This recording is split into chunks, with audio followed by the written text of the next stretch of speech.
দেশের সবচেয়ে ধনী জেলা নোয়াখালী।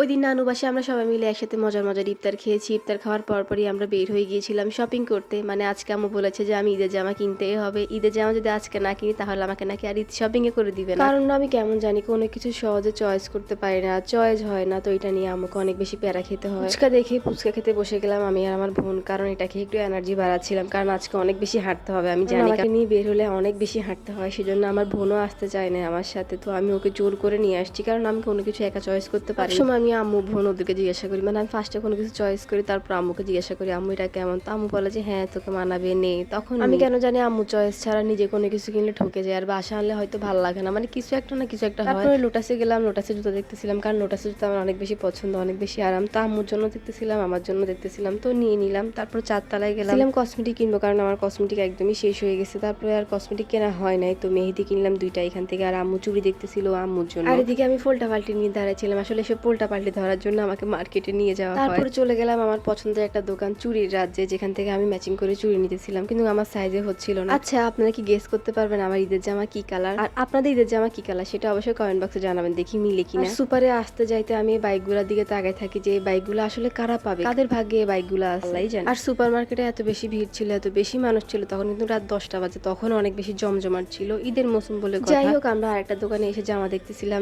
একটা জিনিস খেয়াল করলাম যে সেম জামা দুই তিন জায়গায় দুই তিন রকমের প্রাইস, দোকানের প্রাইস অনেক বেশি, আবার আরেক দোকানে অনেক বেশি কম, আল্লাহ জানে কে ঠকছে কে। তো এই তো আমাদের ঈদ শপিং একদম ডান, এখন চলে যাচ্ছি বাসায়, আর আমার অনেক বেশি হ্যাপি লাগতেছে, কারণ আমি ফাইনালি জামা কিনতে পারছি, জামা কিনছি, আর এখন তো সেলাই করার পালা। মসজিদ মার্কেট এখানে যাওয়ার সময় একটু ভিডিও নিতেছিলাম, কারণ অনেকদিন পর মসজিদ মার্কেট দেখতেছি, কারণ এখন তো মসজিদ মার্কেট যাওয়াই হয় না। আগে কসমেটিক মানে বুঝতাম যে মসজিদ মার্কেট, এখন সুপার হওয়ার কারণে সুপার মার্কেট থেকে সবকিছু কেনাকাটা হয়। আমি সবার লাস্টে শপিং করে অনেক বেশি খুশি, হ্যাপি ফেস নিয়ে চলে যাচ্ছি বাসায়। তারপরের দিন সকালে আমি আর জান্নাত মিলে বের হয়ে গিয়েছিলাম, আর আমাদের হিজাবটা ম্যাচ হয়ে গেছে, এটাই বলতেছিলাম। আমরা গিয়েছিলাম সানির সাথে দেখা করার শেষে আমরা চলে গিয়েছিলাম সুপারে, কারণ টুকটাক একটু কাজ ছিল, আর আমরা মিরর দেখলে একটু ভিডিও করতেছি, কারণ আমরা মেয়ে মানুষ ভাই, যেখানে মিরর দেখবো ওখানে দাঁড়িয়ে দুই তিনটা ছবি ভিডিও তুলতেই হবে। তারপর চলে যায় আরঙ্গে, আপু জামা দেখতেছিল, যেটা চয়েস হচ্ছিল সেটা অনেক বেশি প্রাইস ছিল, প্রাইস হিসেবে জামার ডিজাইন খুবই নরমাল ছিল, আর ভালো লাগে না, তারপরে কিছু একটা নিয়েছি আমরা। আর এই মিররে যদি ছবি ভিডিও না তুলে স্টোরি না দিই তাহলে তো হবে না। এমনিতে আমি সবার লাস্টে আরঙ্গে গিয়ে জীবনে একদম পিছিয়ে গেলাম, তাও গিয়েছি। আমাদের কেনাকাটা একদম শেষ, তো আমরা চলে যাই বাসায়। আর যেহেতু ইফতারের সময় হয়ে আসতেছিল আর কোনো ভিডিও ক্লিপ নেওয়া হয় না। ইফতার করেছিলাম বিরিয়ানি দিয়ে, বিরিয়ানিগুলো অনেক বেশি মজা ছিল। তারপরে আমরা আবার বের হই জুতা কেনার জন্য, জুতা কেনা শেষে আমরা চলে যাই দর্জির কাছে জামা সেলাই করতে। যেহেতু অনেক রাত হয়েছে, রাস্তা পুরো ফাঁকা, তো আমি আর আকসার মিলে দৌড়াদৌড়ি খেলতেছিলাম। এই তো আজকের ভিডিও ছিল এ পর্যন্ত। আপনাদের কেমন লেগেছে এই দুদিনের শপিং ব্লগ অবশ্যই কমেন্ট করে জানাবেন। সবাই অনেক বেশি ভালো থাকবেন, সুস্থ থাকবেন, সবাইকে অগ্রিম ঈদের অনেক শুভেচ্ছা। আল্লাহ হাফেজ, আসসালামু আলাইকুম।